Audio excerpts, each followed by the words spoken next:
जळगावमधील सर्पमित्र शरद जाधव यांनी आज चक्क 52 सापांना जीवनदान दिले। जळगाव जामोद येथील बस स्टँडच्या बाजूला असलेल्या सेवकदास नगर येथील DR भालतडक यांच्या निवासस्थानी 2 सापांची पिल्ले दिसली होती। त्यावरून त्यांनी सर्पमित्र शरद जाधव यांना बोलावलं। शरद जाधव यांनी भालतडक यांच्या घरात पाहिले असता त्यांना त्या ठिकाणी पांदे जातीच्या बिनविषारी सापाची पिल्ले दिसली। पानदिवळ या जातीची मादी 60 ते 65 अंडी घालून त्या ठिकाणून निघून जाते। काही कालावधीनंतर त्या अंड्यामधून पिल्ले बाहेर येतात। याच अनुषंगाने शरद जाधव यांनी पिल्लांची शोध मोहीम सुरू केली असता त्यांना जवळपास 2 तासात 52 सापांची पिल्ले आढळून आली।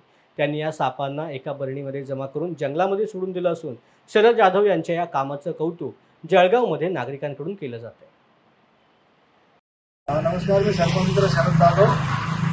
सेवकदास नगर बस स्टँडच्या मागे सेवकदास नगर आहे, तिथं एक भालतडक सर म्हणून राहतात। त्यांच्या घरी त्यांना दुपारी एक मांजर सापाला खेळताना त्यांना दिसली। त्या मांजरीने त्या सापाला मारून टाकलं होतं, छोटं पिल्लं होतं। नंतर मग त्यांनी पाहिलं तर त्यांना अजून 2-3 पिल्लं त्यांच्या झाडाच्या आसपास दिसले। मग त्यांनी मला ताबडतोब बोलवलं आणि आम्ही शोध मोहीम सुरू केली।